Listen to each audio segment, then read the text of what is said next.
আসসালামু আলাইকুম। কি গরমে মাংস খাইতে, খাইতে মুখ ভুতা, ভুতা হয়ে গেছে? আমার তো হয় নাই। কারণ আমি তো কুরবানি দেই না। আপনারা যারা কুরবানি দেন, মাংস খাইতে, খাইতে মুখ ভুতা, ভুতা হয়ে গেছে, ভর্তা-মর্তা কত কিছু খাচ্ছেন ভুতা, ভুতা মুখ ভালো করার জন্য। তো তাদের জন্য এই রেসিপিটা, বুঝছেন? তো এই রেসিপিটা অবশ্যই করবেন। আর গরমের দিনে এই রেসিপিটা যা টেস্টি হয়। এটা হয়েছে কি জানেন? এটা হইলো পিঁয়াজ ডলা রেসিপি। পিঁয়াজ ডলা রেসিপি কেন বললাম? সেটা অবশ্যই ভিডিওতে দেখতে পারবেন। তো আপনারা দেখতে পারেন তো এই যে আমি প্রথমে কি করলাম, মাছগুলোকে, এটা কী মাছ সবাই অবশ্যই জানেন, যারা রান্নাবান্না করেন তারা অবশ্যই বলতে পারবেন এটা কী মাছ। এটা হলো কই মাছ। কই মাছ জানি অনেক কাঁটা থাকে, তো এই জন্য আমি কি করেছি, কই মাছটাকে ভালো মতন হলুদ মরিচ লবণ মেখে তারপরে মিডিয়াম হিটে কিন্তু এটাকে সুন্দর করে ওপর নিচ ভেজে নিতে হবে, ঠিক আছে? তাহলে ভিতরের কাঁটাগুলো আর যাই হোক একটু হলেও নরম হবে।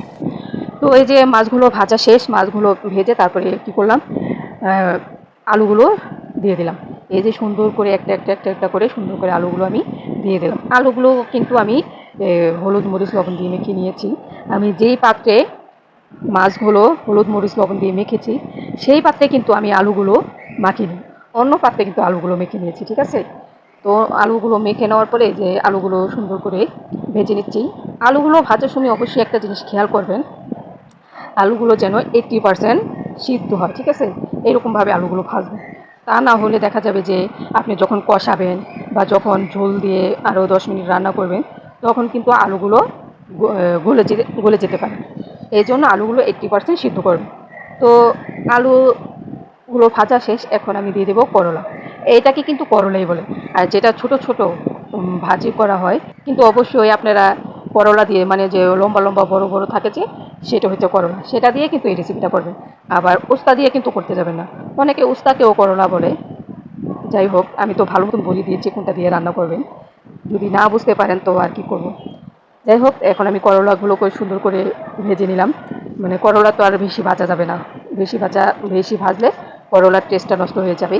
তো আমি একটু এই 1-2 মিনিট আর কি ভেজে নিয়েছি।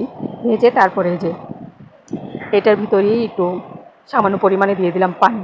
পানি দিয়ে তারপরে যে আমি যেই মশলাগুলো খাই, আমি সাধারণত তরকারিতে আদা রসুন বাটাটা কমই খাই। কারণ আদা রসুনের ফ্লেভারে তরকারির আসল টেস্টেই নষ্ট হয়ে যায়। যেমন যে কোনো সবজি দিয়ে রান্না করলে সবজির আসল টেস্টই আমার কাছে ভালো লাগে না, মানে নষ্ট হয়ে যায় আমার কাছে মনে হয়। আপনারা যারা আদা রসুন বাটাটা খেতে পছন্দ করেন বা অভ্যস্ত, তারা অবশ্যই দিয়ে নেবেন। তো ওই যে আমি আমার স্বাদ মতো লবণ দিলাম, হলুদের গুঁড়ো দিলাম, মরিচের গুঁড়ো দিলাম, ধনিয়ার গুঁড়ো দিলাম, দিয়ে দিয়ে তারপরে যে আলুগুলো দিয়ে দিলাম। আলু দিয়ে এখন আমি একটু নেড়ে নুড়ে দিচ্ছি সুন্দর করে। আলু আর করলার সাথে মশলাটাকে ভালোভাবে মিশিয়ে নিচ্ছি। মিশিয়ে নেওয়া হয়ে গেলে তারপরে এটাকে আমি 2-3 মিনিটের জন্য ঢেকে দেবো, বা বেশি হলেও 5 মিনিটের জন্য ঢেকে দেবো। ঢেকে তারপরে এটাকে আমি একটু কষিয়ে নেব। তো এই তো গাইস হয়ে গেল, দেখেন সুন্দর মতন করে কষানো হয়ে গেল আমার। 2-3 মিনিটে ঢেকে আমি কষিয়ে নিয়েছি। তো সুন্দরভাবে এটাও কষানো হয়ে গেছে। এই তো আমি খুন্তি দিয়ে, মানে খুরচুন দিয়ে, অনেকে খুন্তি বলে অনেকে খুরচুন বলে, তো খুন্তি খুরচুন যেটি হোক সেটা দিয়ে আমি একটু কেটে কুটে দেখিয়ে দিচ্ছি যে কীভাবে কষাবেন। যে এটা আমার কষানো হয়ে গেছে, 90% মতন কষানো হয়ে গেছে। এখন বাকিটা হয়েছে যে পানি দেওয়ার পরে যে আমি রান্না করব, সেটাতে বাকি 10% হয়ে যাবে। তো এই তো আমি আমার পরিমাণ অনুযায়ী পানি দিয়ে দিলাম। পানিটা আমার অনুযায়ী দিয়েছি, আমি একটু বেশি ঝোল রাখবো, কারণ যখন এই তরকারিটা ঠান্ডা হবে তখন কিন্তু আলু কিছুটা পানি টেনে নেয়, টেনে নিয়ে যেন একটা মাখা মাখা না হয়ে যায়, একটু বেশি ঝুলি থাকে। সেই পরিমাণ অনুযায়ী আমি পানিটা দিয়ে দিচ্ছি। আর পানিটা শুকিয়ে তো ঝোল হয়, ঠিক আছে? আর আমার এই ঝোলটা খেতে এত মজা লাগে কি বলবো। তো ঝোল দেওয়ার পরে আমি এটাকে বলক ওঠা পর্যন্ত অনেকক্ষণ অপেক্ষা করেছি। যখন বলক উঠে যাবে তখন দিয়ে দিব আসল জিনিস। আসল জিনিসটা হলো কি জানেন? পেঁয়াজ। আমি পুরোটা রান্নায়, আপনারা অবশ্যই টেনে টেনে দেখলে বুঝবেন না, আমি কিন্তু পুরোটা রান্নায় কোনো পেঁয়াজ অ্যাড করিনি, ঠিক আছে?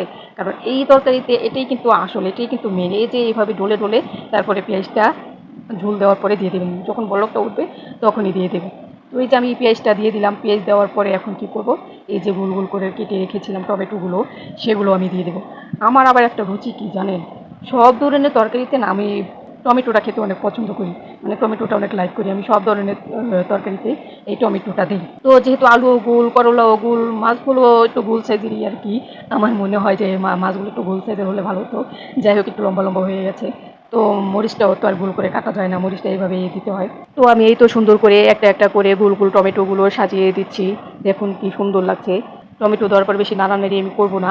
এই করলা তরকারিটা বেশি নাড়ানাড়ি করা যাবে না, বেশি নাড়ানাড়ি করলে কি হয় তিতা বেশি লাগে আর কি। আর এখন যেহেতু আমি বড় করলা দিয়ে তরকারিটা রান্না করছি, তিতা তেমন লাগে না, কিন্তু তাই বলে বেশি নাড়তে যাবেন না।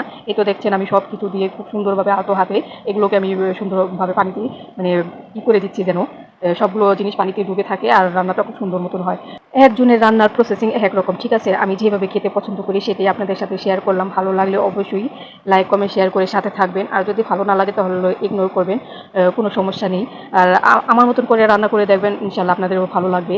তো আমি টমেটো দিলাম, কাঁচামরিচ দিলাম, মাছ দিলাম, দিয়ে তারপরে আরও রান্না করে নেব 5-7 মিনিট। তো এই যে 5-7 মিনিট পরে দেখেন আমার তরকারির কালারটা মনে হচ্ছে না হলুদটা বেশি হয়ে গেছে, আসলে না। আসলে তরকারিটা যত হলুদ দেখা যাচ্ছে আসলে কিন্তু অতটা হলুদ হয়নি। যাই হোক, কেন এত হলুদ দেখা যাচ্ছে আমি আসলে বুঝতে পারছি না। আর আপনারা সবাই অবশ্যই বাসায় এই রেসিপিটা ট্রাই করবেন আর আমাকে জানাবেন কেমন হয়েছে। সবাই ভালো থাকবেন, সুস্থ থাকবেন। আল্লাহ হাফেজ।